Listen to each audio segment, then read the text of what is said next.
Good morning, everybody. We're going to dig in a little bit deeper here on the second session about a little bit what the current landscape of hybrid cloud looks like and some of the considerations and kind of how this can impact your current cloud journey or your current journey potentially back from the cloud. So let me bring up a little presentation here.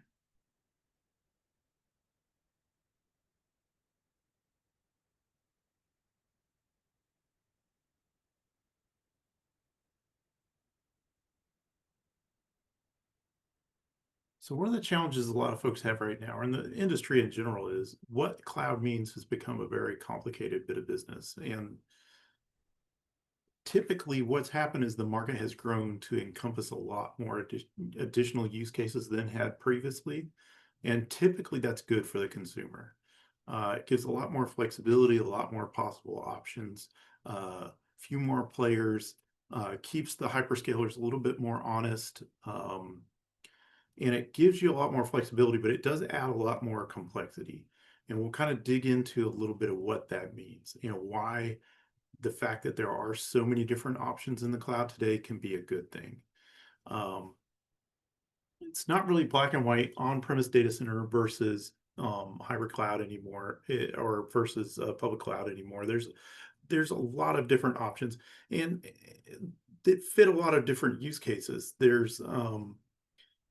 You have government contracts and other highly compliant workloads that require a fully on-prem dark site with very limited connectivity, all the way across the gamut to fully SaaS offerings where it's completely run, managed in somebody else's facility on somebody else's application, like a Workday or a lot of ERP systems. There's tons of things that run uh, um, as a complete SaaS offering. Um, and then kind of as you work your way back from SaaS, you have hyperscale serverless, which means that you've basically commoditized all of your compute into small little chunks that you can break out into little bitty bits to be run kind of programmatically at batch level as needed.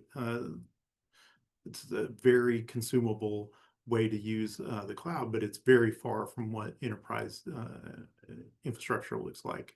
And then you have, kind of consumption models and managed services and a lot of kind of SaaS offerings that are built in within the cloud, and then kind of working your way backwards.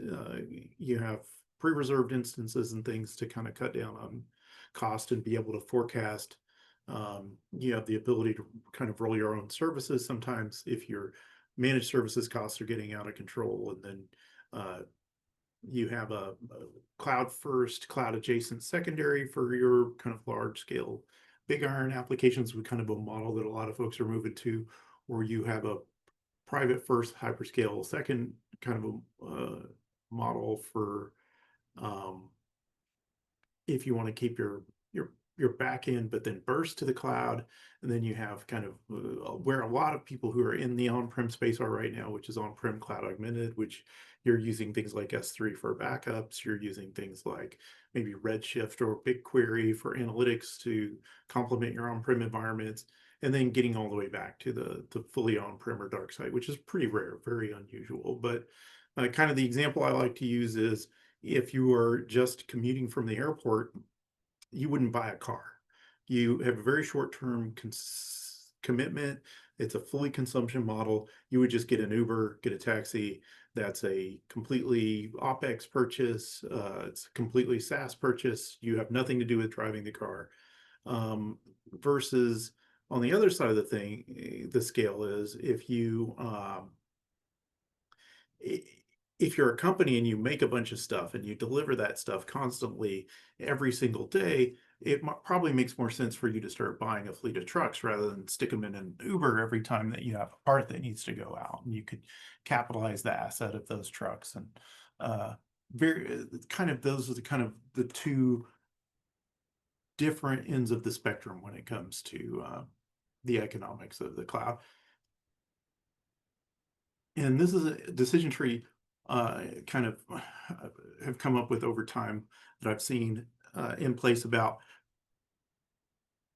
whether or not an application makes sense in the cloud, in the public cloud. If an app's built natively for the cloud, then yeah, it should start looking at the cloud.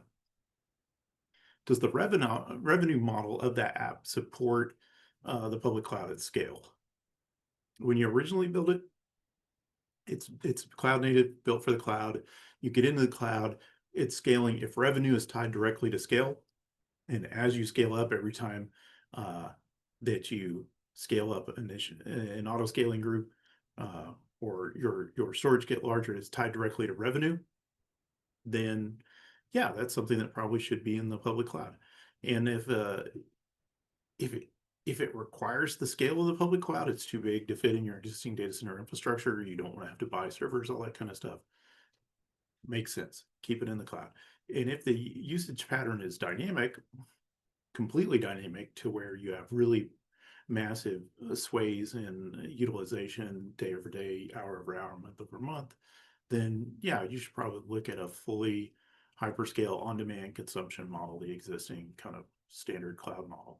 If the usage pattern is not dynamic and it's very set, but you know it's a very long-term business process that can be going for quite a while, you should probably look at pre-reserved instances, um, you know, blocking in pre-reserved blocks, just anything you can do to cut your costs and also lock in a more um, forecastable and less bursty run rate.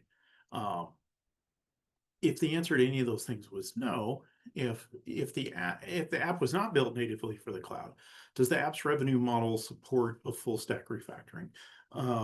Is there enough money in the business to refactor the app completely to go to a more cloud centric model? If there is, even if you stay on premise or hybrid, you're going to get a lot of efficiencies out of that kind of scale out cloud style model.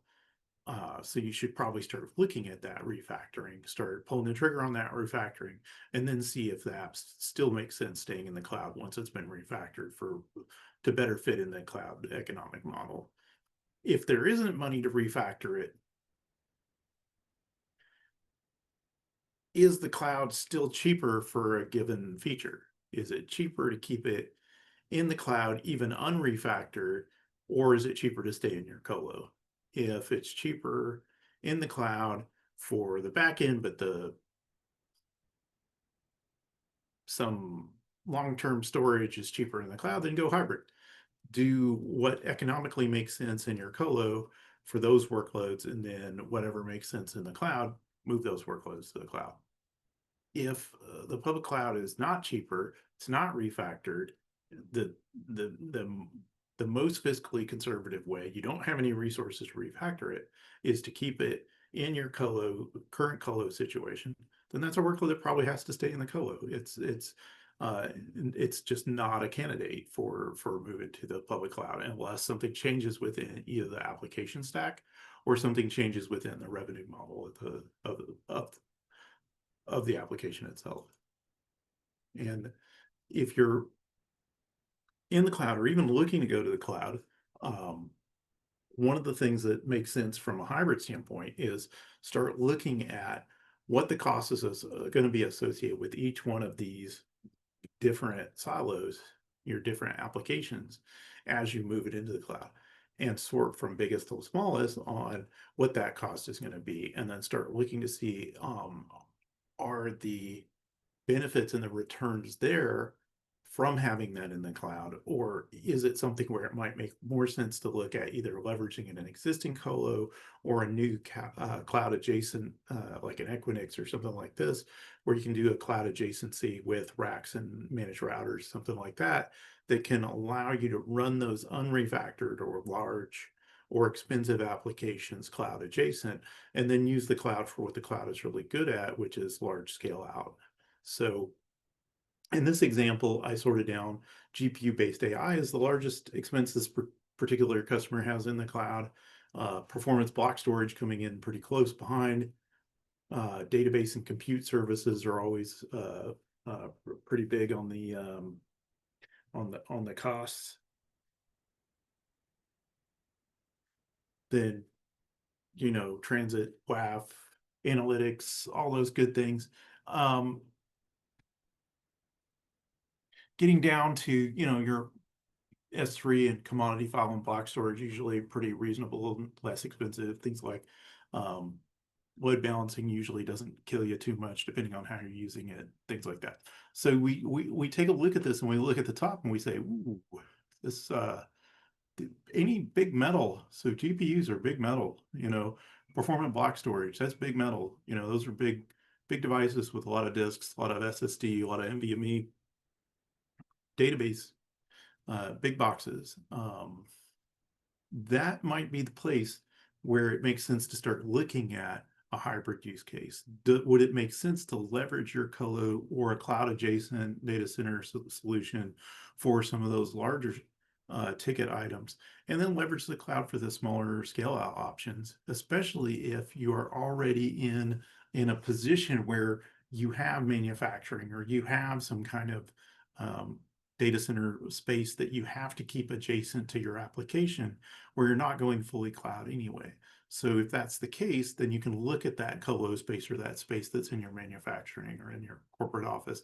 Can it be a spot where you could leverage that as a cost-cutting manner to put some of that big iron in and then leverage the cloud for the other scale out use cases where you can really leverage infrastructure as code for things like your container clusters, your Kafka and things like that.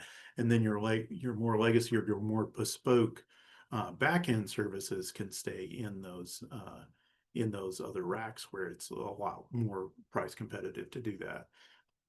And then I'll just make a quick note about one of the things that I've seen pop up is kind of time and time again is when you first move into the public cloud, particularly your Azure, GCP, um, AWS, uh, when you're first sold on it, typically it starts off with very commodity storage offerings as your budgeted offering, EBS standard performance. And then what you'll see is your mission critical applications, your performance sensitive applications will start moving up very quickly into much higher throughput um, performance storage.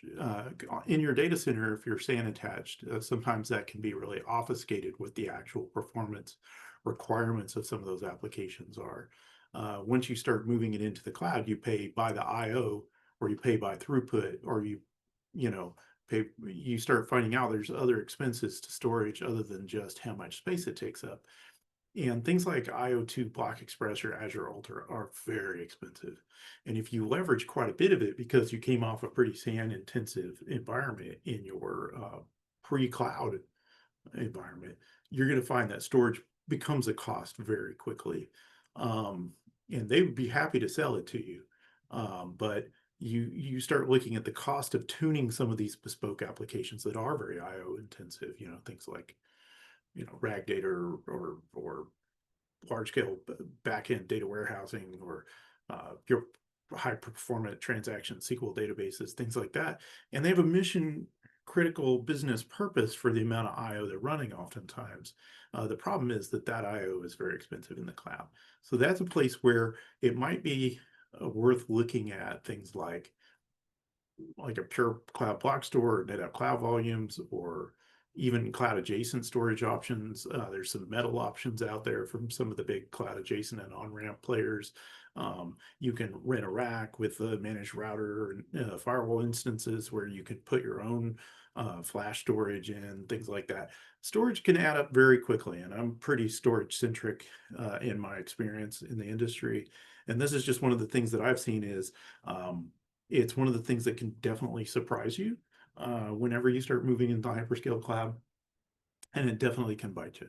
So it's one of those things you got to keep an eye on and see if maybe a hybrid posture for some of those IO intensive workloads is the right solution.